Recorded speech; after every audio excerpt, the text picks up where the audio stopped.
Faqih-e-Wilayat, the spark behind the Islamic Revolution and a game changer in the Shia Sunni world is my today's topic. So let's explore it, how this model of governance changed the dynamics of West Asia and paved the way of Iran's rise as a regional power. Now let's start the video. So back in 1979, the world witnessed Iran is about to experience one of the most powerful revolution the world has seen. This isn't just a political shift, it's deeply spiritual, ideological, and ultimately it reshapes an entire nation and more. Right at the heart of this transformation is, very well, Faqih-e-Wilayat, the concept of the Faqih-e-Wilayat, a groundbreaking governance concept model that doesn't just change Iran's leadership but sets a new stage for what an Islamic republic can actually look like. So in Shia Islam, there is, a traditional belief called Imamat,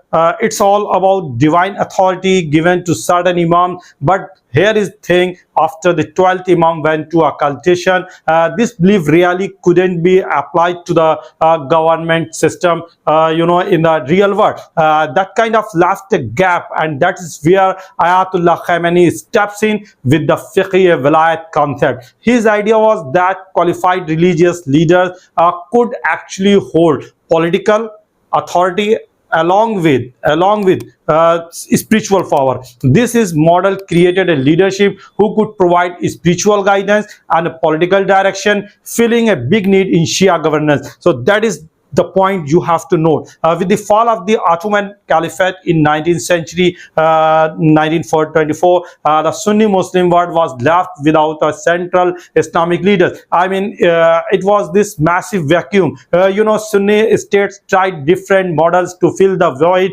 vacuum, like monarchies, democracies, and authoritarian rules. But really, nothing quite gave that sense of Islamic unity that was prevailed during the Ottoman Empire and central authority. And that's exactly when Shia Islam steps up with Ayatollah Khomeini's leadership. And this concept of Faqih-e-Wilayat, this idea merged spiritual leadership, spiritual leadership and political power in a way that was new and really powerful, giving the Shia community an ideological age that could be seen as a model for others. So this is the point you have to note. Where is Iran going at that point of time? The Faqih-e-Wilayat was very more than just an idea. It was the driving force that made the Islamic Revolution possible.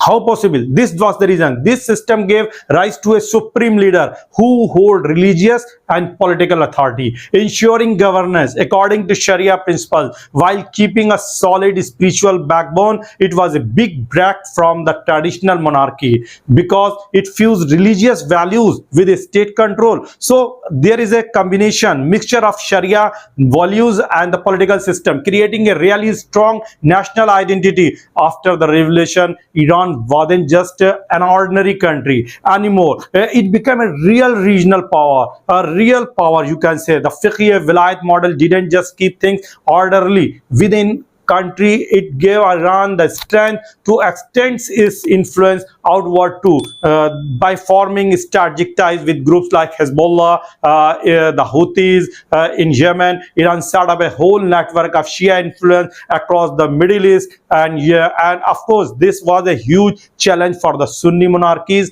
and Western interests which were acting in the area.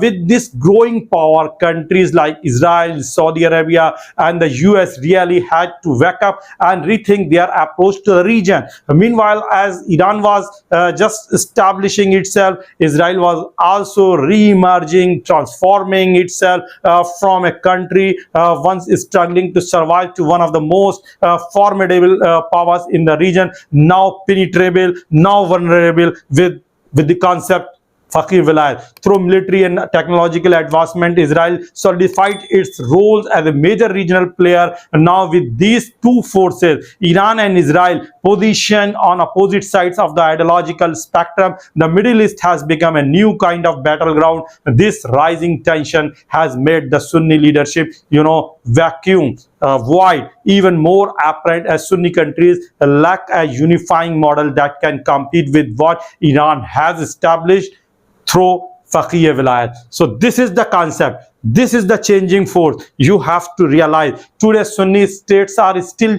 juggling different governance models without unifying leadership structure. But Faqih-e-Wilayat, has allowed the Shia world to establish a really stable, cohesive system. I mean, Faqih-e-Wilayat has given Iran to stand as an independent power in the Middle East. While many Sunni states still rely on Western support for stability, Iran's self-reliance under this model is a major reason why it's such a strong regional player today. So you have to find out the real reason where Iran stands. It's a big picture. Faqih-e-Wilayat represent a huge turning point in our Islamic governance. It's not only given the Shia community new direction, but it is also showing the whole Muslim world that spiritual values can meet or can mesh with the modern governance system in a powerful way. Despite the limitation of the Imamat concept, Iran has shown that a spiritual revolution shake up the regional dynamics and even pivotal even provide a model for the leadership strapped Sunni world, with Iran and Israel as key powers in the Middle East and Faqih-e-Wilayat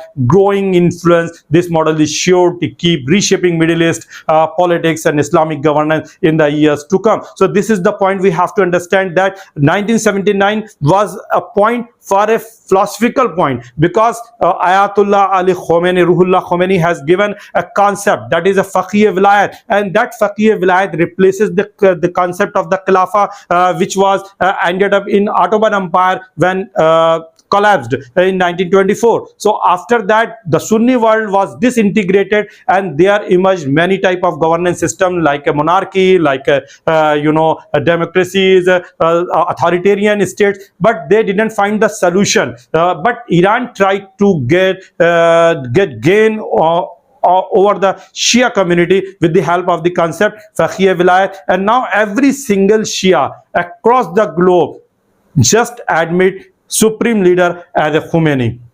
They follow what the supreme leader says.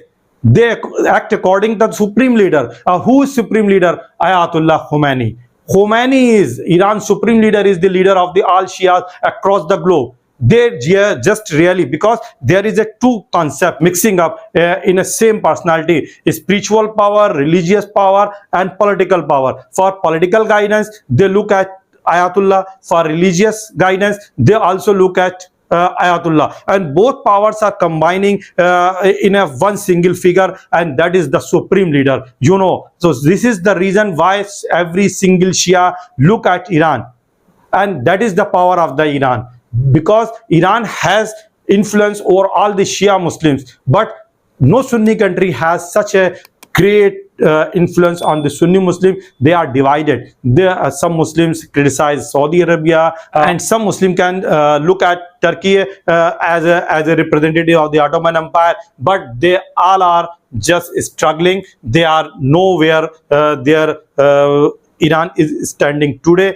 This is the point we have to understand, why Iran is getting so and more powerful in the region. How you find my analysis about the Faqih-e-Wilayat? Just comment in comment box, and like and subscribe my channel. Thank you so much.